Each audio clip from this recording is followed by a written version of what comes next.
Shalom saudara-saudari yang terkasih dalam Tuhan. Bersyukur kepada Tuhan hari ini kita boleh kembali merenungkan firman Tuhan.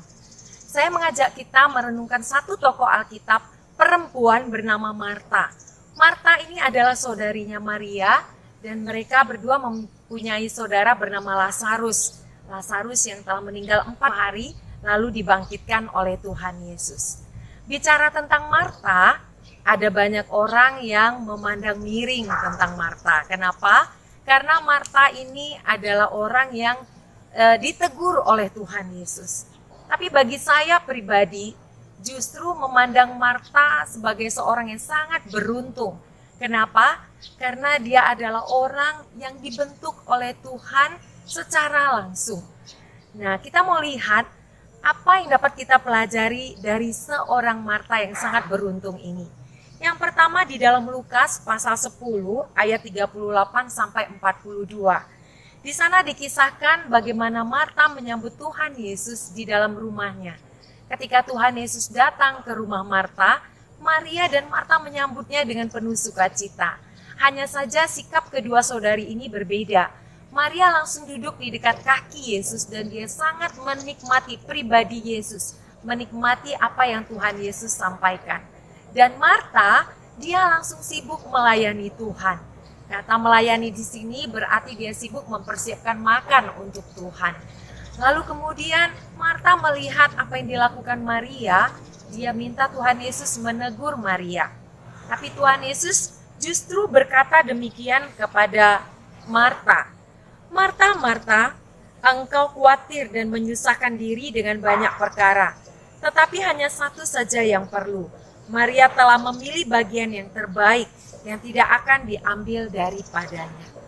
Bagian ini tentu saja sangat menusuk di hati Marta. Ia sudah begitu sibuk mempersiapkan segala sesuatunya, tapi Tuhan justru menegurnya. Tapi kalau kita mau melihat sebenarnya teguran Tuhan ini sedang membentuk Marta agar dia memiliki fokus yang lebih tepat lagi. Tuhan sebenarnya bukan menyatakan apa yang dilakukan oleh Marta itu tidak benar. Tapi Tuhan ingin agar Marta tahu mana yang lebih penting dari yang penting. Melayani Tuhan, melakukan persiapan untuk makanan bagi Tuhan itu penting. Tapi bagi Tuhan yang jauh lebih penting adalah pribadi Tuhan itu sendiri. Ini menjadi nasihat juga buat kita. Bahwa bagi Tuhan memang penting kita melakukan pekerjaan Tuhan, mengerjakan ini itu di gereja, tapi Tuhan ingin kita juga memprioritaskan pribadi Tuhan. Jangan sampai kita salah fokus dalam melayani Tuhan. Biarlah kita tetap mengutamakan Tuhan, mengutamakan pribadinya dalam pelayanan. Lalu pelajaran kedua yang baik dari Marta adalah Marta ini berkesempatan mengenal sang anak Allah dengan lebih baik lagi. Ya, khususnya ketika Lazarus akan dibangkitkan oleh Tuhan, Tuhan Yesus mengatakan demikian kepada Marta. Akulah kebangkitan dan hidup. Barang siapa percaya kepadaku, ia akan hidup walaupun ia sudah mati.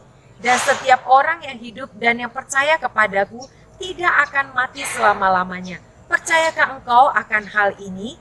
Di dalam Yohanes pasal 11 ayat 25 sampai 26. Sungguh beruntung Marta mendapatkan penjelasan langsung dari Tuhan Yesus, di mana dia diluruskan kembali konsepnya tentang Tuhan sang anak Allah. Dia adalah kebangkitan dan hidup.